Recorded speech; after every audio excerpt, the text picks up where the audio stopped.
Good morning students. आज जो lesson हम लोग पढ़ने जा रहे हैं उसका नाम है स्केलेटल सिस्टम।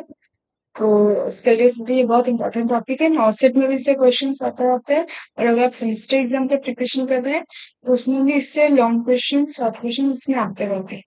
ठीक है। तो जैसे नाम है इसका स्केलेटल सिस्टम, ये बेसिकली हमारे बॉडी के स्केलेटन्स और बोन्स और ये सब को रिलेटेड ये सिस्टम होता है। ब्रीफली अगर देखें कि ये क्या है, this is basically the internal framework of the body. Skeletal system क्या है? हमारे बॉडी का इंटरनल फ्रेमवर्क, मतलब ढांचा, हमारे बॉडी का ढांचा। और ये क्या है? It is a connective tissue. ठीक है। तो ये याद रखने का जरूरत है, it is a connective tissue. Connective tissue क्या है, ये हम लोग बाद में पढ़ेंगे। ठीक है। हम लोग को पता है कि कोई भी टिश्यू मैट्रिक्स से बनता है और सेल से बनता है। तो अगर ये कनेक्टिव टिश्यू है तो ये बोन मैट्रिक्स और बोन सेल से बनेगा। ठीक है। अच्छा, अब हमें क्या लगता है कि स्केलेटल सिस्टम में सिर्फ बोन्स आते हैं? नहीं, ऐसा नहीं है। बोन्स नहीं है, बोन्स के साथ कार्टिलेज, लिगामेंट एंड टेंडन्स, ठीक है, सब इंक्लूड होते हैं। तो पहले तो जानते हैं कि टेंडन्स क्या होता है। ठीक है। जब भी हमारे बोन्स में, हमें पता है कि बॉडी में मसल्स है, मसल्स बोन के साथ अटैच्ड होते हैं। ठीक है। तो बोन को मसल से अटैच करने का जो काम होता है वो टेंडन का होता है। ओके। अच्छा, उसके बाद क्या है? लिगामेंट। ठीक है। लिगामेंट का काम होता है बोन से बोन को अटैच करने। ठीक है। फिर आता है कार्टिलेज। कार्टिलेज क्या होता है कि ये भी फाइब्रस टिश्यू ही होते हैं, लेकिन बोन के तरह हार्ड भी होते हैं, लिटिल बिट सॉफ्ट होते हैं, ताकि ये मोबिलिटी का काम कर सके। ठीक है। अब जैसे मान लीजिए कि ये हमारा बोन है। ठीक है। इसको अगर हम बीच से मिलना चाहते हैं नहीं मिलेगा, लेकिन ये क्या है? ये कार्टिलेज है। इसको हम लोग थोड़ा सा अगर मोड़ना चाहे तो ये मिल जाए। ठीक है, इसमें क्या फ्लेक्सिबिलिटी है। ठीक है। एंड नेक्स्ट में नो द बोन, ये तो होता ही है। अब इसके साथ आता है कि main function of the skeletal system. ठीक है। स्केलेटल सिस्टम का मेन फंक्शन क्या है? तो हम लोग को पता है कि बेसिक जो फंक्शन है वो है बॉडी को शेप देना, बॉडी को सपोर्ट प्रोवाइड करना और बॉडी को शेप देना। उसके साथ क्या होता है कि हमारे बॉडी के मूवमेंट, लोकोमोशन में भी हेल्प करता है। ठीक है। Next coming, making the blood cells. ठीक है। बोन में ही ब्लड सेल्स का फॉर्मेशन होता है। ये कैसे होता है ये हम लोग नेक्स्ट पढ़ेंगे। ठीक है। अभी के लिए बोन्स में ही ब्लड सेल्स का फॉर्मेशन, जैसे डब्ल्यूबीसी, आरबीसी, प्लेटलेट्स आर formation, blood forming cells bone में ही प्रोड्यूस होते हैं। ठीक है। Next is the protection of organs, vital organs. ठीक है। हमारे बॉडी का स्ट्रक्चर ऐसा ही बना है कि जो भी वाइटल ऑर्गन्स है वो बोनी स्ट्रक्चर से कवर्ड। ठीक है, प्रोटेक्शन के लिए।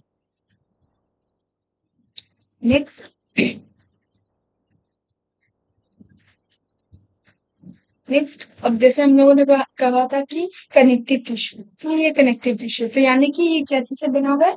ये बोन मैट्रिक्स से बना हुआ है और बोन सेल से। ठीक है। मैट्रिक्स मतलब फ्लूइड लाइक स्ट्रक्चर, सेल्स मतलब सेल्स। नेक्स्ट, ये क्या क्या चीजों से बनता है? ठीक है। तो बहुत से ऑर्गेनिक इनऑर्गेनिक सब्सटेंस होते हैं, जिसमें कोलेजन, पता है डॉक्टर्स बोलता भी है ज्यादा कोलेजन खाना चाहिए। ठीक है। उसके साथ इनऑर्गेनिक सब्सटेंस मतलब calcium phosphate, calcium carbonate, magnesium, ये जो हमें बोन के फॉर्मेशन में हेल्प करता है। ठीक है। इसीलिए बोलते हैं कैल्शियम की कमी होगी बोन कमजोर हो जाएगा, कैल्शियम लेना चाहिए। बोन अगर वीक है तो कैल्शियम लेना चाहिए, एक टाइम के बाद तो कैल्शियम लेना ही चाहिए। Next coming to the anatomy. अगर हम लोग एनाटॉमी, ब्रीफली एनाटॉमी को डिस्कस करते हैं, तो सबसे पहले जो यहाँ पे वर्ड है ये जानिए, पेरियोस्टियम। ये एमसीक्यू के लिए बहुत important question. Periosteum, periosteum is, पहले तो समझिए पेरी वर्ड। ठीक है। जहां भी पेरी वर्ड है यानी कि ये लगभग लगभग, पेरी वर्ड का मतलब ये चारों तरफ से कवर कर। ठीक है। तो पेरियोस्टियम का मतलब क्या हो गया? ये एक कवरिंग लेयर है जो कि बोन को कवर कर। ठीक है। तो covering of bone is known as periosteum.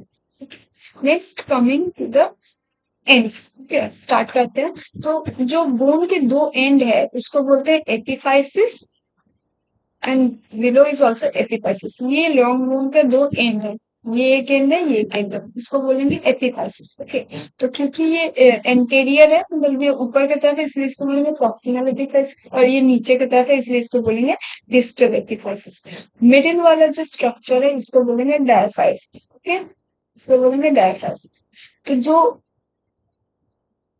Epiphysis है ठीक है। एपिफाइसिस के यहाँ पे एक लाइन, ठीक है, इसको बोलते हैं ग्रोथ लाइन या एपिफाइसियल लाइन। ठीक है, ये हमारे बॉडी के बोन के लॉन्गिट्यूडनल ग्रोथ के लिए रिस्पॉन्सिबल। जैसे बच्चा होता है, बच्चे जब बड़े होते हैं तो हमारे बोन तो विड्थ में भी ग्रो करता है ना, तो ये होता है ग्रोथ लाइन के अकॉर्डिंग, इसको बोलते हैं एपिफाइसियल लाइन। ओके, नेक्स्ट ये आर्टिकुलर कार्टिलेज हमारे लॉन्ग बोन्स के टिप पे कार्टिलेज है। ठीक है, ये प्रॉपर डेंस स्ट्रक्चर नहीं है क्योंकि बोन के ग्रोथ करना है। तो अगर डेंस स्ट्रक्चर रहेगा, कॉम्पैक्ट वहां पे रहेगा तो क्या होगा, फर्दर ग्रोथ नहीं होगा, तो ऐसा नहीं है। ठीक है, लॉन्ग क्योंकि लॉन्ग बोन में ग्रोथ होता है तो इसलिए दोनों एंड पे कार्टिलेज स्ट्रक्चर है। ठीक है, अच्छा, तो पहले दो एंड को समझते हैं। ठीक है, ये जो एंड है यहाँ पे जो टाइप ऑफ बोन है वो है स्पॉन्जी बोन। ठीक है, यहाँ पे जो दो टाइप्स ऑफ बोन होते हैं वो होते हैं स्पॉन्जी बोन्स। ठीक है, स्पॉन्जी बोन्स मतलब ये पोर लाइक स्ट्रक्चर होते हैं, यहाँ से नर्व एंडिंग्स को आना जाना रहता है, ब्लड वेसल्स को एंटर करना होता है, एग्जिट करना होता है, तो इसीलिए यहाँ का जो स्ट्रक्चर है वो थोड़ा सा स्पॉन्जी होता है, मतलब यहाँ पे पोर्स प्रेजेंट होते हैं। ठीक है, अब कमिंग टू द मिडिल, ये जो शेफ्ट है, मेन का जो शेफ्ट है यहाँ पे जो प्रेजेंट होता है वो होता है कॉम्पैक्ट। कॉम्पैक्ट बोन मतलब यहाँ पे जो सेल्स है वो बहुत ही ज्यादा टाइटली पैक्ड होते हैं और इसलिए ये बहुत स्ट्रांग होता है। ठीक है, कॉम्पैक्ट बोन बहुत स्ट्रांग, तो यहाँ का जो लेयर बना होता है वो कॉम्पैक्ट बोन्स में बनता है। लेकिन मिडिल में क्या होता है, मिडिल में हॉलो स्ट्रक्चर होता है, मिडिल में जो स्ट्रक्चर है वो हॉलो है, कैविटी है, जो कैविटी इसको बोलते हैं मिड्यूलरी कैविटी। ठीक है, अब जानते हैं कि स्पॉन्जी बोन का बात हो गया, ऊपर का बोन और मिडिल का बोन। अब हम बात करते हैं कि मिडिल ऊपर इंटीरियर पोस्टीरियर में है क्या, इंटीरियर पोस्टीरियर में है बोन मैरो। ठीक है, रेड बोन मैरो। तो जो एपिफाइसिस है वहां पे जो बोन मैरो प्रेजेंट है वो है रेड बोन मैरो, जो कि काम करते हैं ब्लड सेल प्रोडक्शन। ओके, और जो डायफाइसिस है यहाँ पे जो बोन प्रेजेंट है, जो बोन मैरो प्रेजेंट है वो है येलो बोन। ठीक है, येलो बोन मैरो क्या है, यहाँ पे फैट स्टोर होता है, और अगर रेड बोन मैरो जब इनकेपेबल हो जाए काम करने के तो येलो बोन मैरो भी ब्लड सेल का प्रोडक्शन स्टार्ट कर सकता है। होपफुली थोड़ा बहुत समझ में आया वो anatomy. Next coming to the division. Okay, तो जो हमारा स्केलेटल सिस्टम है इसको अगर हम डिवाइड करेंगे तो दो भाग में डिवाइड होगा। ठीक है, एक होता है एक्सियल स्केलेटल। ठीक है, एक्सियल का वर्ड ही होता है एक्सिस, एक्सिस मतलब सेंट्रल एक्सिस। ठीक है, मतलब जो हमारे बॉडी के एकदम सेंट्रल में प्रेजेंट, ठीक है, वो बोन्स उसको बोलेंगे एक्स, वो है एक्सियल स्केलेटल का पार्ट। ठीक है, next coming to the appendicular skeletal. Appendicular skeletal मतलब जो हमारे सेंट्रल एक्सिस से बाहर की तरफ, जैसे दो हाथ और दो पैर, ये हमारे एक्सियल बोन के साथ अटैच्ड।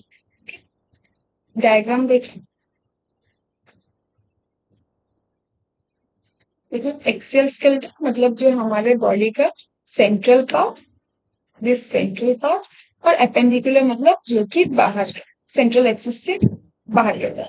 ओके, तो ये नंबर ऑफ बोन्स याद रखना बहुत जरूरी है। एक्सियल स्केलेटल में टोटल 80 बोन्स। ठीक है, ये कैसे, ये अब भी याद हो जाएगा। ठीक है, पहले बात करते हैं स्कल।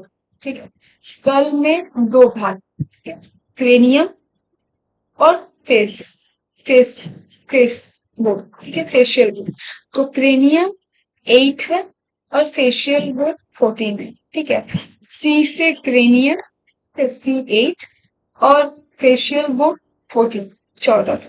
ठीक है, तो टोटल बोन कितने हुए, 22। तो ये हो गया हमारा स्कल। तो ये तो हुआ स्ट्रक्चर, लेकिन हम लोगों को पता है कि ईयर है, ईयर बोन है ना, 3 ईयर बोन्स, एक कान में 3 तो दो कान में 6, तो 3 ईयर बोन्स। अच्छा, ये हो गया। एक और बोन है हायर्ड बोन। हायर्ड बोन का काम क्या है, सिर्फ this is the hired bone, ये है हायर्ड बोन। ये क्या काम करता है, ये हमारे टंग को सपोर्ट देता है, और हम लोग जो स्वॉलो करते हैं, कोई चीज स्वॉलो करते हैं तो स्वॉलो मूवमेंट कंट्रोल करता है ये हायर्ड। ठीक है, और ये एक लौता बोन है जो किसी के साथ कहीं पे अटैच्ड नहीं है, तो इस ये हो गया एक बोन, ये याद रहेगा। तो क्रेनियम 8, फेशियल बोन्स 14, कान में 3-3 करके 6 बोन और हाइड बोन 1। ये हो गया फेस वाला। अब आते हैं हमारा थोड़ा सी कैविटी या चेस्ट। ठीक है, रिब्स हमें कितना पता है ना, 12 पेयर ऑफ रिब्स। ठीक है, तो 12 पेयर ऑफ रिब्स है तो यानी वो हो गया 24। और एक जो स्टर्नम, मिडिल में जो स्टर्नम, इसको नहीं भूलेंगे ना, स्टर्न, जहां पे रिब्स आके कनेक्ट होते हैं। ठीक है, तो ये कितना हो गया, 25 हो गया। नेक्स्ट, अब वर्टिब्रल कॉलम। वर्टिब्रल कॉलम हम लोग को पता है कि वर्टिब्रल कॉलम कितना होता है, 26 वर्टिब्रल कॉलम। ठीक है, तो ये अगर टोटल ऐड करेंगे तो कितना होगा, 80 होगा। ये हो गया हमारा सेंट्रल एक्सिस। नेक्स्ट, एपेंडिक्यूलर। अब एपेंडिक्यूलर स्केलेटन जो कि हमारे एक्सियल और स्केलेटन से अलग है। अब इसमें पहले आता है कि दो जॉइंट है। ठीक है, कंधे का जॉइंट और हिप का जॉइंट। कंधे का जॉइंट में एक तरफ में दो है। ये जो कॉलर बोन है ये आता है शोल्डर गडल में, और पीछे जो स्कैपुला है ये आता है शोल्डर गडल में। तो दो एक तरफ तो दो दूसरी तरफ भी है, राइट और लेफ्ट। तो ये हो गया चार। चार शोल्डर गडल हो गया। अच्छा, ध्यान रखिए पेल्विक गर्डल। पेल्विक गर्डल में सिर्फ दो बोन है। देखिए ये वाला स्ट्रक्चर, ये एक तरफ का एक और ये दूसरी तरफ का, ये पूरा कनेक्टेड है। ठीक है, तो यहाँ पे हो गया दो। ये हो गया छह। छह गर्डल हो गया। अब उसके बाद है आर्म्स। आर्म्स में, लिम्स में, ऊपर के दो लिम्स में 16 और नीचे के दो लिम्स में 16, यानी 126 total pair of bones present होते हैं।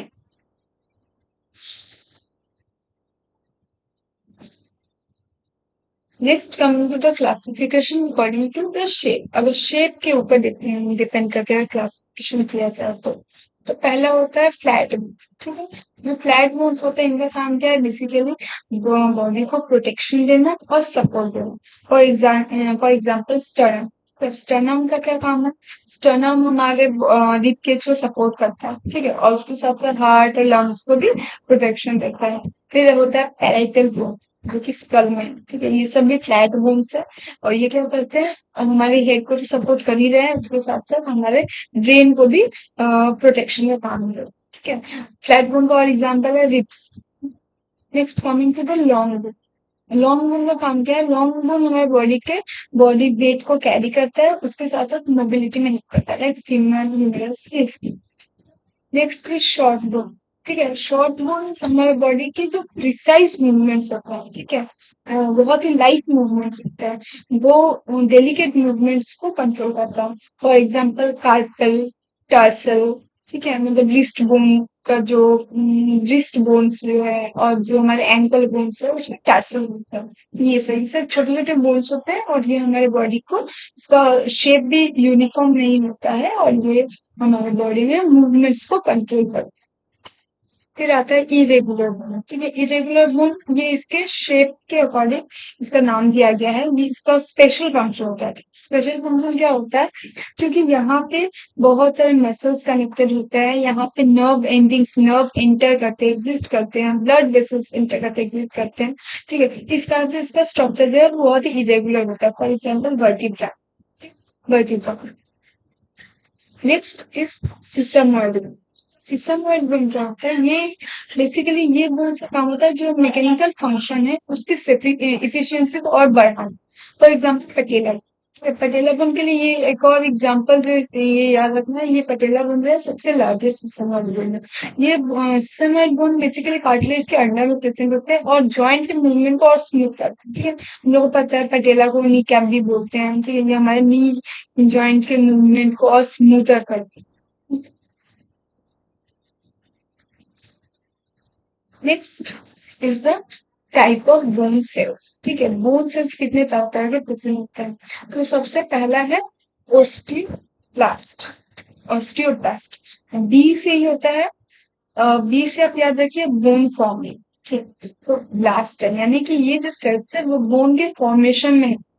ठीक है, तो यहाँ से क्या होगा, different type of fluid secretion होंगे, मैट्रिक्स का सिक्रेशन होगा। ठीक है, तो ये इसका काम है, वो बोन फॉर्मेशन में के लिए काम स्टार्ट कर देना। ठीक है, अब क्या होगा कि यहाँ से डिफरेंट फ्लूइड्स का सिक्रेशन होगा, डिफरेंट एंजाइम्स का सिक्रेशन होगा, तो मैट्रिक्स का सिक्रेशन होगा। तो ये मैट्रिक्स और ये जो सिक्रेशन होगा, ये सिक्रेशन होते होते ये वहीं पे एक्यूमुलेट हो जाए। ये एक्यूमुलेशन होने के बाद जो बीच में कोई कोई थोड़े थोड़े सेल्स प्रेजेंट रह जाएंगे ऑस्टियोब्लास्ट के, ये बाय द टाइम मैच्योर होंगे। ठीक है, ये मैच्योर होने के बाद इनको क्या बोला जाएगा, ऑस्टियोसाइट। इनको बोलेंगे हम लोग ऑस्टियोसाइट। तो ऑस्टियोब्लास्ट ने क्या किया, फॉर्मेशन का प्रोसेस स्टार्ट किया। उसके बाद इस फॉर्मेशन के प्रोसेस में इंटरनली जो सेल्स रह गए, ये बाय द टाइम मैच्योर होंगे, तो इसको बोलेंगे ऑस्टियोसाइट। ठीक है, अब इसके बाद इनका काम क्या होता है, ये हमारे बोन के फॉर्मेशन को बनाए रख। ठीक है, अब ये कोई चेंज नहीं, ये बना रहे, यानी ये इसका होता है, इसको बोलेंगे मैच्योर बोन सेल्स बोलेंगे। इनका काम क्या है, मेंटेनेंस ऑफ बोन। ठीक है, बोन बना रहा। अब इसके बाद क्या होता है कि अब ऐसा तो नहीं है ना कि ओस्टियोब्लास्ट काम करते जाते ऑस्टियोसाइट का फंक्शन होता रहता है, ऐसा नहीं। ठीक है, जब भी एक सर्टेन शेप जो स्ट्रक्चर है बोन का, वो अचीव हो जाए, उसके बाद क्या होता है कि अगर उससे ज्यादा फॉर्मेशन होने लगे ऑस्टियोब्लास्ट ऑस्टियोसाइट का, तो एक्टिवेट होता है कौन सा से, ऑस्टियोक्लास्ट। सी, यहाँ पे देखिए क्लास्ट। क्लास्ट से याद रखिए तोड़ने का नाम। ठीक है, इसको बोन रीअब्जॉर्प्शन सेल भी बोला जाता है, बोन रीअब्जॉर्प्शन सेल भी बोला गया, मतलब कि एक सर्टेन लेवल में बोन का स्ट्रक्चर फॉर्मेशन होने के बाद ये सेल्स क्या करते हैं, ये सेल्स को एंजाइम्स और सिक्रेशन स्टार्ट करते हैं। और ये एंजाइम क्या करेंगे, जो excess minerals, excess calcium, excess जो बोन फॉर्मेशन हुआ होगा, उसको ये वापस से तोड़ के रीअब्जॉर्प्शन करा देते हैं ब्लड।